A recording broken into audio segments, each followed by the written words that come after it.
Salut, je suis Maria du Chili. Avant de vous raconter mon histoire incroyable, cliquez sur j'aime et je m'abonne.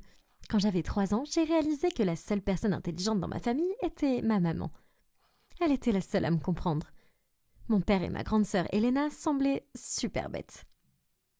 Une fois, maman avait laissé une tarte aux pommes sur le comptoir et l'odeur me rendait folle. Je ne pouvais pas l'atteindre, alors j'ai couru vers papa et j'ai dit « Papa, tarte !» Ok, bye. Non, tarte. Ouais, bye. Moi, tarte. Oh mon Dieu, qu'est-ce que je dis? Bye, bye. Tu vois que j'agite ma main? Allez, va-t'en, bye. J'ai fondu en larmes et je lui ai jeté sa pantoufle. Heureusement pour moi, maman est arrivée à ce moment-là. Tu veux de la tarte, chérie? Viens avec moi. Maman a compris que j'avais des problèmes d'élocution parce que je mélangeais les sons et les mots. Mais papa était tellement méchant à ce sujet. Il disait que les filles devaient être parfaites et que sinon, elles devaient être des garçons. Un jour, maman m'a emmenée chez un gentil médecin pour lequel elle travaillait comme femme de ménage. Il m'a proposé de me donner des séances d'élocution gratuites pendant quelques mois. Et après ça, je ne pouvais plus m'arrêter de faire des phrases parfaites. Ce qui énervait aussi papa. Les filles sont faites pour être vues et non pour être entendues. Alors, tais-toi. Peu après mes 5 ans, maman a annoncé au dîner qu'elle m'avait inscrite à l'école. T'es folle? J'ai pas gaspillé de l'argent pour son école. Tu n'as même pas de travail. J'ai économisé de l'argent pour Maria. Et elle y va. Je ne pouvais même pas parler correctement jusqu'à genre l'éternité. Réveille-toi maman, elle est stupide. Mais maman les a complètement ignorés et je suis partie à l'école le jour suivant. Bien sûr, papa et Elena sont devenus encore plus bêtes. Une fois, j'ai dit à papa que j'avais mal orthographié son nom sur un formulaire scolaire et il m'a crié dessus. « Oh, tu te crois plus intelligente que ton père maintenant ? Et ça, ce n'est pas une erreur. » J'avais prévu de changer mon nom demain. Waouh, c'est la chose la plus stupide que j'ai jamais entendue. Mais pour être honnête, je ne pensais pas que j'étais intelligente. Je ne comprenais pas la plupart des choses qu'on nous étudions à l'école. Une fois, en CM2, la maîtresse m'a demandé pourquoi je n'avais pas ma feuille de travail. Je suis désolée, mademoiselle, mais maman m'a fait un sandwich hier soir et j'avais besoin d'un mouchoir en papier et nous n'en avions pas. Alors j'ai enroulé la feuille de travail autour et c'était le meilleur sandwich que j'ai jamais mangé. Vous l'en voulez? Le professeur m'a regardée comme si j'étais folle. Tout le monde a commencé à rire et quelqu'un a crié « Mon Dieu, qu'est-ce qu'elle est bête !» Ouais, Dieu merci, elle est jolie. Eh bien, oui, Dieu merci pour ça, les garçons ont toujours essayé un peu de flirter avec moi en grandissant. Ce qui n'a pas plu à certaines filles. Une fois en 5e, j'ai été bloquée dans le couloir par Elena et sa méchante meilleure amie Amanda. Écoute Maria, j'en ai marre d'entendre ton amoureux te dire à quel point tu es jolie. Alors j'ai besoin que tu ailles dire à quel point tu es bête, ok? Ouais, ouvre ta bouche et quelque chose de stupide va sortir à coup sûr. C'est ce qui arrive quand on a une poubelle vide à la place du cerveau. Pendant que les deux se moquaient, j'ai essayé de pousser Amanda sur le côté. Mais je jure que j'ai oublié que j'avais un crayon dans la main. Et elle a poussé un cri très fort. Le principal a appelé mes parents et m'a laissé partir avec un avertissement. Mais papa a perdu la tête. C'est tout ce qu'elle aura. Je savais que cette école c'était pour les losers. Cette fille est folle et inutile. Je la mets dans un zoo. La seule personne utile dans notre maison, c'est celle qui est assise et qui mange toute la journée. Et qui n'a pas gagné 1 centime en 10 ans. Attends, vous me moquez de moi? T'es nulle. Bonne chance avec ta fille idiote. Avec ça, papa nous a quittés pour de bon. Et nos vies sont devenues bien meilleures. Mais j'aurais aimé qu'il prenne Elena aussi. J'avais un secret que je voulais vraiment lui cacher. Vous voyez, comme j'étais bonne à rien, je me suis inscrite au hasard au club de musique de l'école. Mais il s'est avéré que j'étais vraiment douée en chant. Maintenant, je passais encore moins de temps à étudier. Et j'apprenais des chansons à la place. Si maman l'avait découvert, elle m'aurait tuée. En 8e année, j'ai été choisie pour chanter 3 chansons lors de notre journée culturelle. Et j'étais tellement excitée, j'ai commencé à chanter.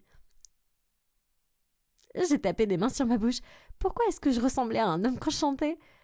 Je me suis raclé la gorge et j'ai recommencé. Run the world, girl. Oh, et c'était là, une voix profonde et virile que je n'avais jamais entendue avant. Qu'est-ce qui n'allait pas chez moi? Alors que tout le monde commençait à rire, j'ai quitté la scène en courant et je suis rentrée chez moi en larmes. J'ai séché l'école le jour suivant en prétendant être malade. Plus tard dans la soirée, Elena est venue dans ma chambre avec un plateau de nourriture. Oh, pauvre Maria, Tiens, je t'ai apporté de la soupe chaude pour ta gorge. Oh, merci. Peut-être que ça t'aidera à ressembler à un peu moins un homme. Tu m'as entendu? J'aimerais bien. J'étais pas là, mais tout le monde à l'école ne parle que de ça. Alors, t'es quoi maintenant? Mario ou Maria? Tais-toi, Elena. Hey, fais attention. Parce que si je dis à maman que tu passes ton temps à chanter avec d'autres losers, elle va te retirer de l'école. Maintenant, il est où ton pull que j'aime beaucoup? Et avec ça, elle l'a ramassé et elle est partie. C'est une vraie sorcière. Le lendemain matin, quand la cloche a sonné, j'ai ouvert la porte pour trouver mon professeur de musique dehors. Je l'ai immédiatement attirée dans le placard à manteau pour la cacher de maman. « Mademoiselle, vous devez partir.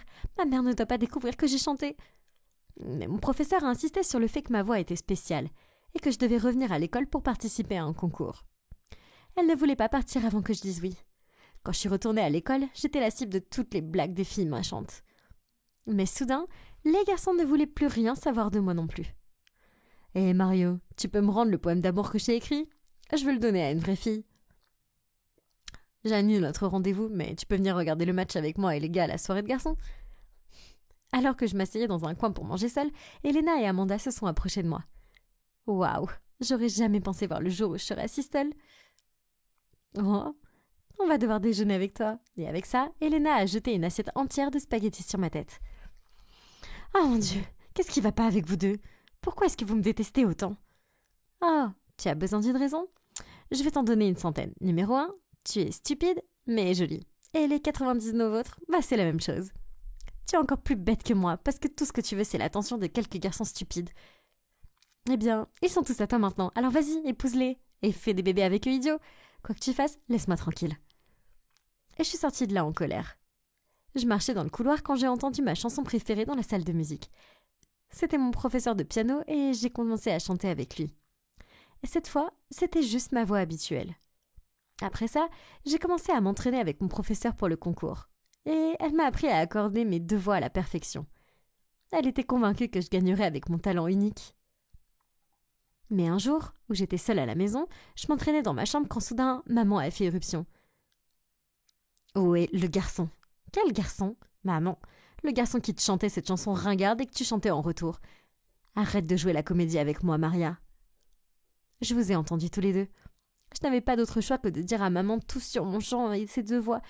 Et juste à ce moment-là, Elena est rentrée et maman était super furieuse contre nous deux. Je ne me casse pas le dos à nettoyer les toilettes des gens pour que tu puisses devenir une chanteuse idiote, Maria. Je vais te retirer de l'école si tu continues à avoir de si mauvaises notes. Et toi, Elena, tu le savais depuis le début et tu me l'as caché.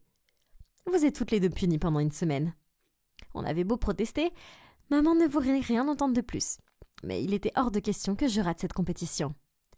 Quelques jours plus tard, je me suis éclipsée avec mon professeur et il m'a conduit sur le lieu de la compétition. À ma grande joie, j'ai gagné le premier prix et on m'a remis un chèque de 1 000 $. C'était beaucoup d'argent dans mon pays. Maman ne pouvait pas être en colère contre moi maintenant, mais en rentrant à la maison, j'ai eu un choc. Il y avait 5 hommes dans le salon, 2 fois plus grands que maman. Cette maison n'est plus la vôtre. Votre mari a hypothéqué cette propriété il y a longtemps et nous la reprenons maintenant. Sortez. Avant que nous puissions réaliser, toutes nos affaires étaient dans la rue, et nous aussi. Nous étions sans abri, tout ça grâce au pire père de la planète.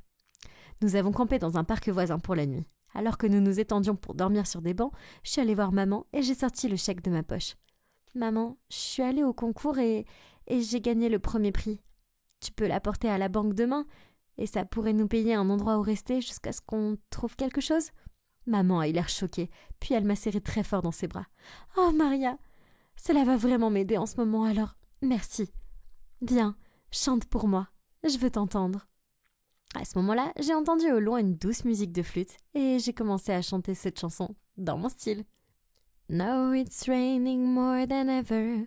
Know that we'll still have each other. You can stay under my umbrella. You can stay under my umbrella. Ella, Ella, eh. Quand j'ai ouvert les yeux à la fin, maman avait l'air stupéfaite. Soudain, nous avons aperçu un vieil homme qui courait vers nous, tenant une flûte à la main. Waouh, quel talent! Je n'ai jamais vu quelqu'un chanter comme ça. Qui es-tu? Pourquoi es-tu là? Je lui ai dit que nous étions soudainement devenus des sans-abri et il nous a immédiatement offert une place dans sa maison. Quand nous sommes arrivés, nous sommes restés bouche bée. On aurait dit le manoir d'un millionnaire. Je me suis couchée sur le lit le plus grand et le plus doux que j'aurais jamais pu imaginer. Au matin, nous avons découvert que le vieil homme était un millionnaire issu d'une famille de musiciens. Et ce qu'il a dit ensuite nous a laissé pantois. Je possède une société de production musicale, Maria, et je veux te donner un contrat d'enregistrement. Tu vas prendre le monde d'assaut, je te le dis. Bien sûr que j'ai accepté l'offre. Alors que maman et moi sautions de joie, Elena m'a soudainement enlacée si fort que je pouvais à peine respirer. « Oh, ma belle et talentueuse sœur, je savais que tu étais spéciale depuis le jour de ta naissance. » J'ai dû faire un énorme effort pour ne pas la frapper au visage. J'ai instantanément atteint la célébrité avec mon premier single et soudainement, j'étais le sujet de conversation de la ville. En quelques mois, j'ai pu m'offrir notre propre maison et quitter le manoir du gentilhomme. J'ai engagé une aide ménagère pour maman et j'ai décidé d'inscrire Elena et moi-même dans une meilleure école. Mais Elena était super jalouse et elle ne pouvait plus le cacher. Je n'ai pas besoin de ta charité, espèce de sorcière stupide. Je te déteste. Je t'ai toujours détesté et je te détesterai toujours. J'ai un petit ami maintenant et je déménage pour vivre avec lui. Et juste comme ça, elle est partie. Eh bien, je peux pas dire qu'elle me manque vraiment. J'ai mes énormes fans dans le monde entier pour me faire pardonner,